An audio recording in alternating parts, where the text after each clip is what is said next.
Cost-cutters in the US have exposed a massive Orwellian Ministry of Truth, which has been flooding the world with a pro-Western narrative for years, making use of more than 10,000 journalists. The Orwellian network is made up of USAID, plus a shadowy group called Internews, plus the infamous NED, and more than 1,000 other allegedly independent media groups. This network tightly controls a global narrative worldwide. A key aim is to manipulate Washington-favoured leaders into power in sovereign nations across the planet. WikiLeaks revealed last week that a group called Internews Network had a $472 million budget to quietly work with 4,291 media outlets and more than 9,000 individual journalists around the world. Internews was financed through USAID, which itself admits it discreetly financed 6,200 journalists, 707 non-state media outlets, and 279 media-focused NGOs around the world. It had an astonishing budget of more than $43 billion. Where did these media groups collect their negative news items from? From pro-Western groups worldwide, getting cash from another US government group, the National Endowment for Democracy, CIA front organization, typically splashed out $290 million a year to interfere in the politics of more than 100 countries. Put all these numbers together and we have a massive global network of mind control. And it works. This graph shows the moment they decided to increase their focus on cultivating negativity for the Chinese.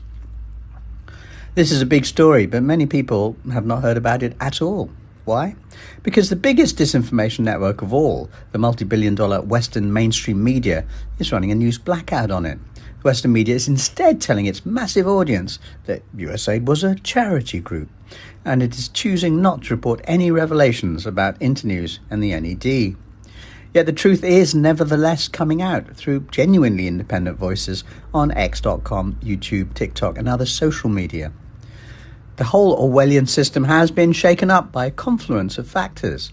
The first and most immediate being a massive cost-cutting exercise by new US President Donald Trump and his buddy Elon Musk.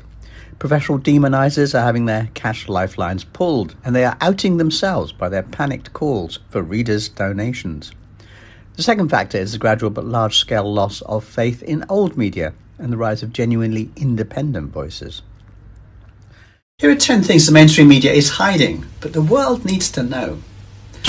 Number 1, the Orwellian news control system spanned the world and often targeted poorer countries that the US wanted to overturn, control, or weaponize against adversaries. So, for example, 60% of media in Belarus and 90% of media in Ukraine were Washington financed. Number 2, WikiLeaks shared some interesting information about the people behind Internews. Internews head Jean Bourgault is secretly married to Ray S. Jennings, a high-profile regime change specialist for USAID. Despite paying herself $451,000, Bourgault told her alma mater that she goes to the office once or twice a month. Nice work if you can get it. Number 3, cost-cutting exercises in Washington have also hit professional xenophobes.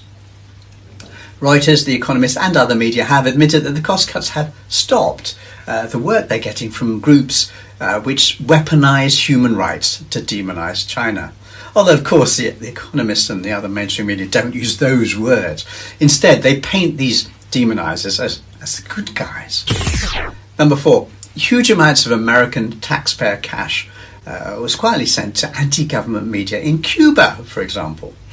Between 1985 and 2013 alone, radio and TV Marti received over $500 million in taxpayer money, Mint Press reported.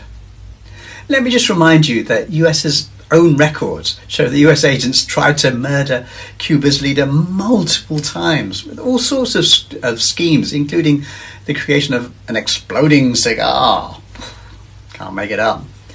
Number 5, even non-Western heads of state have spoken out against this spin, including El Salvador President Nayib Bukele.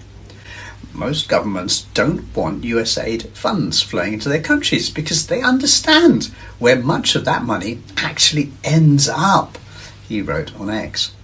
while marketed as support for development, democracy, human rights.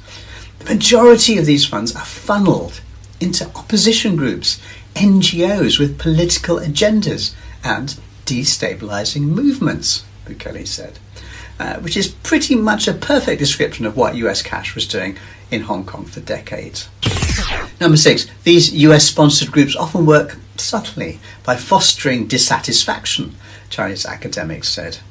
Many projects of the US aid are aimed at cultivating so-called civil forces or opinion leaders, said Liu Xiang, a political scientist at the Chinese Academy of Social Sciences. He was quoted in the Global Times. He said, and through these aid recipients, they foster dissatisfaction and division in local societies without making real improvements in local conditions. In other words, they don't do any good for anybody. Number 7, America's new leaders are not ashamed to tell the truth. My uncle JFK started USAID to help poor countries develop, and now we use it to stuff them with totalitarian spyware. This encapsulates what has gone so horribly wrong, said Robert Kennedy. Number 8, interference also took place in Southeast Asian countries, said Tanvi Ratna, a policy researcher based in Washington, D.C. Even in ASEAN nations, USAID's funding of media outlets aligned with Western liberal agendas, fueled tensions and undermined local governance. This wasn't development, it was soft regime change funded by the American taxpayer. While communities abroad were manipulated, Americans at home were betrayed. Sold a narrative of foreign aid while their dollars fueled ideological battles overseas. Number 9, a US critic of government control, Mike Benz, has been highlighting a group called NewsGuard as one of the most dangerous parts of the narrative control program. And NewsGuard was founded by Gordon Krovitz, a co-director of Apple Daily, which is an anti-China newspaper in Hong Kong, closed down by its board. NewsGuard is a fan of the Hong Kong Free Press, which will surprise no one. Number 10. All the Western newspapers I have read are hiding this story, because running a global Orwellian Ministry of Truth doesn't really look good for the West, does it? But removing this network is not a bad thing, even for the West. Tanvi Ratna said, disbanding USAID doesn't mean America is retreating from the world. It means stepping back from failed policies that disrespected other nations' sovereignty and focusing instead on genuine partnerships. I think stepping away from disrespecting other nations' sovereignty is clearly a necessary thing. But as for people like Donald Trump creating genuine partnerships, well, I'm going to wait and see on that one. Overall, this is good news, but let's not celebrate too soon and too wildly. It would be unwise to think that a new era of truth-telling about the world is dawning. All international mainstream media outlets are owned and run by the 13% of the world, which is the West. They may have lost a key source of negative news, but they're still out and running as fast as ever. And other organisations pushing the US narrative, from PBS to VOA to the Radio Free Asia cluster, they're all still being financed for now. The US AGM Group, for example, has an annual budget of $950 million US. So for now, we still need to retain a healthy bit of skepticism whenever we read negative stories about the places on the US adversaries list. That includes mainland China, Hong Kong, Russia, North Korea, Iran, and so on. Most importantly, whatever the media tells you, think for yourself. That's the only way we're going to find truth. Peace.